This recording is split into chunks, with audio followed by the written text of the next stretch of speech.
Hello students, आपका स्वागत है मेरे चैनल लर्न हिंदी विद सुमन में। आज हम पढ़ेंगे आलोक धनवा द्वारा रचित कविता पतंग। सबसे तेज बौछारे गई, भादो गया सवेरा हुआ, खरगोश की आंखों जैसा लाल सवेरा। सबसे पहले हम इसके शब्दार्थ पढ़ेंगे। भादो एक महीना होता है जिसमें बहुत तेज मूसलाधार वर्षा होती है। शरद सर्दी का प्रथम महीना, झुंड समूह, मुलायम कोमल, किलकारी खुशी से चिल्लाना, नाजुक कोमल। सबसे पहले हम इस पद्यांश का प्रसंग पढ़ेंगे कि प्रस्तुत पद्यांश हमारी हिंदी की पाठ्य पुस्तक आरोह भाग 2 में संकलित कविता पतंग से अवतरित है। इस कविता के कवि आलोक धनवा हैं और यह कविता कवि के एकमात्र संग्रह दुनिया रोज बनती है से संकलित है। इस कविता में कवि ने वर्षा के बाद बच्चों द्वारा पतंग उड़ाने के उत्साह का सजीव वर्णन किया है। व्याख्या देखिए स्टूडेंट्स। सबसे तेज बौछारे गई, भादो गया सवेरा हुआ। इन पंक्तियों में कवि आलोक धनवा जी कहते हैं कि जो भादो का महीना था जिसमें बहुत तेज बारिश मूसलाधार जो वर्षा हो रही थी, अब वो महीना बीत गया है और उसके बाद एक नया सवेरा हो गया है। खरगोश की आंखों जैसा लाल सवेरा, और जो लाल सवेरा है वो सवेरा खरगोश की आंखों जैसा लाल है। सवेरा की उपमा किससे दी गई है? खरगोश की आंखों से दी गई है, क्योंकि खरगोश की आंखें लाल होती है। उसी प्रकार वर्षा के बाद जो आसमान होता है वो भी हल्के लाल रंग का दिखाई देता है। शरद आया पुलों को पार करते हुए, उसके बाद जो शरद ऋतु है वो पुलों को पार करते हुए आ गई, अर्थात सर्दी का जो महीना है उसका आरंभ हो चुका है। और अपनी नई चमकीली साइकिल तेज चलाते हुए, और सर्द महीने में जो बच्चे हैं अपनी नई नई चमकीली साइकिलों को बहुत तेज चलाते हुए, जोश के साथ जोर जोर से घंटी बजाते हुए और जोर जोर से चमकीले इशारों से, मतलब अपने आकर्षित इशारों से अपने जो दोस्त होते हैं उनको बुला रहे हैं पतंग उड़ाने वाले बच्चों के झुंड को।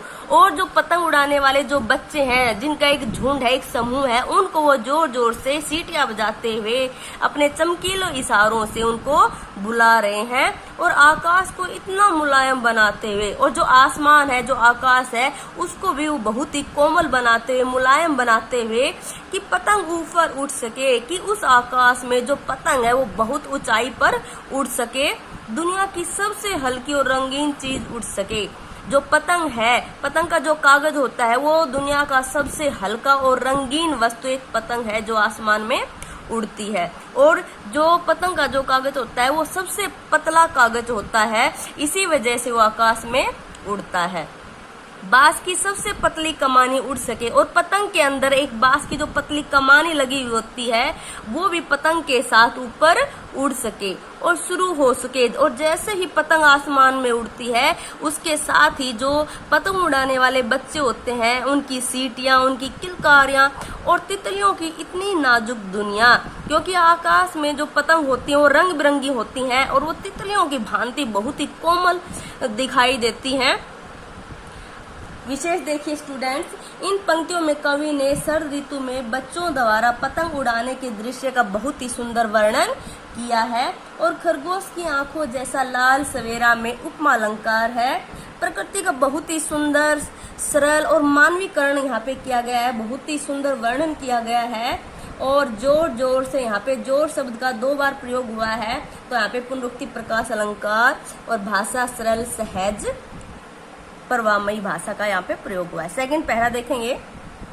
जन्म से ही वे अपने साथ लाते कपास, पृथ्वी घूमती हुई आती है। सबसे पहले इस पद्यांश के शब्दार्थ देखिए स्टूडेंट्स। कपास कोमल तथा गद्देदार अनुभूतियां, बेसुध लापरवाह होना, मृदंग एक वाद्य यंत्र, पेंग भरना, झूले झूलना, रोमांचित प्रसन्न, थाम लेना, पकड़ लेना, महज केवल, और रंध्र का मतलब होता है छिद्र। प्रसंग समान रहेगा स्टूडेंट्स। व्याख्या देखिए। जन्म से ही वे अपने साथ लाते हैं कपास, कि जब बच्चों का जन्म होता है तो उनका शरीर भी कपास की भांति बहुत ही कोमल और मुलायम होता है। पृथ्वी घूमती हुई आती है उनके बेचैन पैरों के पास। और जो बच्चे होते हैं वो बहुत ही बेचैन होते हैं, वो कभी भी एक स्थान पर टिक कर नहीं बैठते होते हैं और वो अपने बेचैन पैरों से सारी पृथ्वी को ही नाप लेना चाहते हैं। जब वे दौड़ते हैं बेसुध, जब वो लापरवाह होकर बेसुध होकर इधर उधर दौड़ते रहते हैं तो छतों को नरम बनाते हुए तो छतें भी उनके लिए नरम बन जाती हैं। दिशाओं को मृदंग की तरह बजाते और जो चारों दिशाएं हैं उनके लिए मृदंग की भांति बजने लग जाती हैं। जब वे पेंग भरते हुए चले आते और जैसे ही वो झूला झूलते हुए दौड़ते हुए चले आते हैं, जिस प्रकार एक डाल की तरह लचीले वेग से, जिस प्रकार एक डाल लचीले वेग से ऊपर नीचे होती रहती है, उसी प्रकार बच्चे भी डाल की भांति वेग के कारण एक छत से दूसरे छत छलांग लगाते हुए घूमते रहते हैं और छतों के खतरनाक किनारों तक। और जो छतों के जो किनारे होते हैं वो बहुत ही खतरनाक होते हैं, लेकिन बच्चे बेसुध लापरवाह होकर उन खतरनाक किनारों के ऊपर दौड़ लगाते हुए एक छत से दूसरी छत पर जाते रहते हैं। उस समय गिरने से बचाता है और जैसे ही वो छतों से दूसरी छतों से दौड़ रहे होते हैं तो उन्हें गिरने से बचाता है। उनके ही रोमांचित शरीर का संगीत, उनके शरीर का जो जोश है, उनके शरीर में एक रोमांच पैदा होता है, वही रोमांच उनको गिरने से बचाता है। पतंगों की धड़कती ऊंचाइयां उन्हें थाम लेती है और आकाश में जो पतंगियां ऊंचाई पर उड़ रही होती हैं, वही पतंग, वही ऊंचाई उनको भी थाम लेती है, क्योंकि बच्चे उन पतंगों को आकाश में भले ही उड़ा रहे होते हैं, लेकिन उस धागे के सहारे वे स्वयं भी पतंगों के साथ उड़ रहे होते हैं। महज एक धागे के सहारे, एक धागा जो उनके हाथ में होता है, जो पतंगों को उड़ाता रहता है, उसी प्रकार बच्चे भी पतंगों के साथ उड़ रहे होते हैं।